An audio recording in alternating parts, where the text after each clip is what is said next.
Yeah, that's right. We got Runick action for you today. Make sure you guys smash the living crap out of that subscribe button so you guys don't miss out on more content. Now, this regional, I think, was one of the most exciting regionals in the block that I have had the opportunity to talk about in recent time, because Runick was this deck that just came out of nowhere and I actually think shocked a lot of people.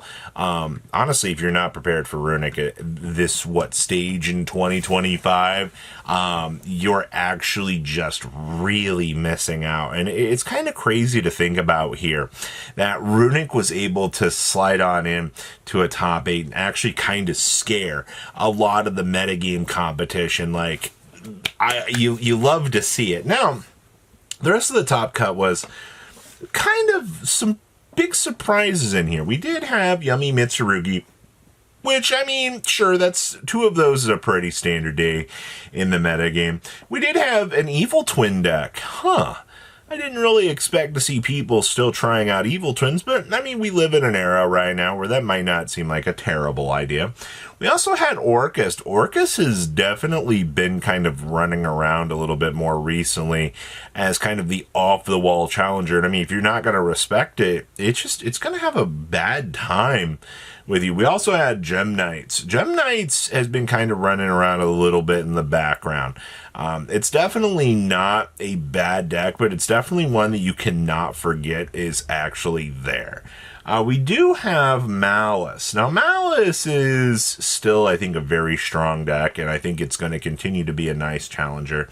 We also had good old Mitsurugi. Honestly, the fact that, you had two Yummy Mitsu and a regular Mitsurugi just proves that, this deck is still absolutely the monster that we expect it to be. So let's pass on over to those deck lists. All right, so winning our event was actually Yummy Mitsurugi, actually bringing in the Crossout Designator and having the Called by the Grave both be present within this. I think that's some of the most interesting stuff that we've had. But also, we are playing the extended package. We have the Aramasa, we have the Kusanagi. The most recent YCS told us that, this might not be the way to go, but it's not a terrible thing.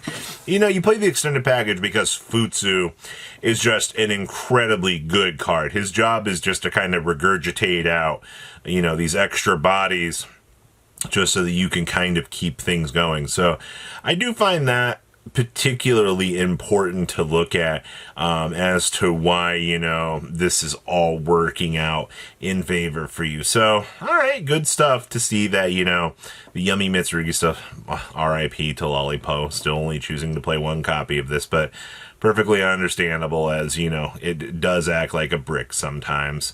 Next up here, we have Evil Twins. So, going with the one Lila and the one Lila Sweet, yeah, I mean, those ratios look absolutely correct. I feel like they took a time capsule and went back into the past and said, hey, this was the last successful run for this deck that we've had. Let's dust it off. And, I mean, it worked out. I think that this might have had a surprise element going into it. And also, having access to Lacrima to kind of put those bodies back on the field, I think is definitely a strong reason why this deck did good. You also do see we have access to the chalices in here, being able to specifically use this to negate something. Oh no, a 400 attack point boost.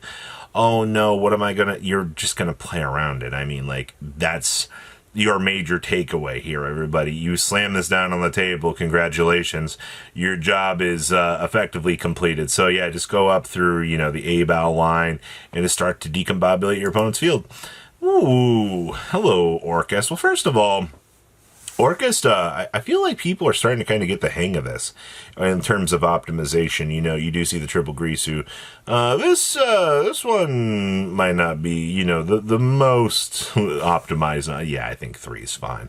I think that having access to these pieces is very, very important. Especially, we don't talk enough about how having access to just a constant stream of reborns on your opponent is going to be very, very strong.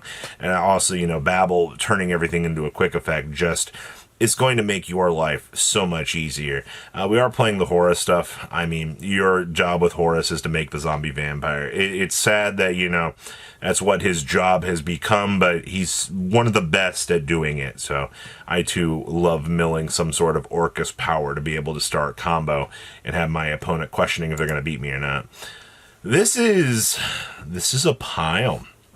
So this is what was classified as the Gem Knight strategy, but I think a lot of this has got to do with the fact that, you know, this section right here is acting as fairy good stuff. So basically, what you are doing here is additional normal summon fodder, but at the end of the day, I mean, Ben 10's going to be able to tribute, it would be able to bridge you into this package, or, you know, whatever back end pieces that you are going to need off of, you know, the Herald stuff to kind of run through the negation. I also see that we have Henmir here, which, I mean, tributing 3 fairies from your hand and or field, let's set a continuous spell from your deck, is definitely accessible. And I mean, you're going to be getting access into, I would assume, Vingolf or the Brilliant Fusion. Brilliant Fusion's probably going to be the piece you're going to want because it just enables basically full combo. Alright, we have our Runick stun list. Congratulations, first of all, to actually shocking the community into pooping their pants that this deck is very relevant again. We do see all of the standard bits and whistles here. We also see that Radiant Typhoon Vision still remains probably the greatest addition to this deck. Being able to quick play draw cards during the draw phase is going to save you so much time. No MST in the main deck. We actually have it down here on the side. But we've also got access to Crocea if we need it. This is one of those times that, you know, the new support actually does help out a lot in terms of, you know, trying to control things. We also do see, yes, that is triple sphere mode. Being able to call sphere mode up to basically break your opponent's field, I think is functionally one of the most important times that we're going to need here. So not looking too bad on this front. Next up here, we have Maliss for you. Yeah, 1 Dormouse, 2 White Rabbit doesn't stop this deck from actually getting off of the ground and going very, very strongly. But we are also relying on the Bestials a little bit here to be this extra little enabler along the way. I mean, the Bestials are free extenders at this stage. They help this deck out so much. For what they need. We also are playing Dominus Impulses. I feel like this is one of the few decks in the format that has to rely on this. We have to constantly be able to have pressure to put on the opponent because this deck's fragile. You know, I'm not going to say Maliss is the strongest deck in the world, but with limitations, it's definitely been slowing down. I do see we have Thrust to get into the different dimension ground. I mean, makes sense. And also, this build is playing all of the traps. That's basically still looked down by a lot of this community as a terrible thing, but I think with how Maliss has been setting up, it's fine. Alright, ooh. Good old Mitsurugi Yummy, who's also very excited to consistently see this deck doing well. Now, this deck is not playing Futsu, it's not trying to get all of the extra little bells and whistles, but instead, you do see that we are just going to shove Saji in the deck, and we're going to rely on Saji to get the job done. And honestly, it's not a bad idea. This small amount of package should be good enough to get you in and get things done for this deck. Also, hello Yummies. I'm still only playing 1 Lollipop, 2 Cookies. The rest of this package I feel like is pretty optimized.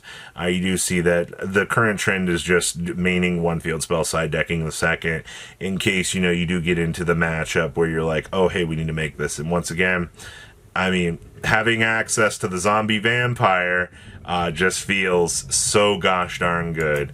And then we've got more actual Mitsurugi. Now, this is going to be the pure variant here, where you are going to see, you know, going with the triple Ame, the triple Murakumo, or the 2 Murakumo, and the 1 Futsu.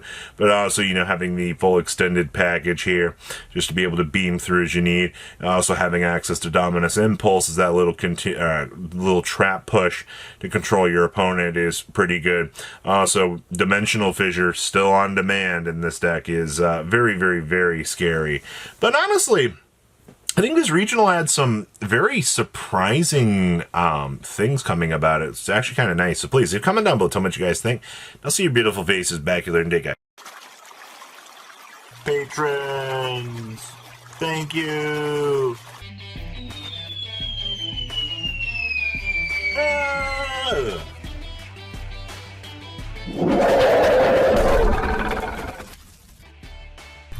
Thank you so much for watching. Check out these other videos.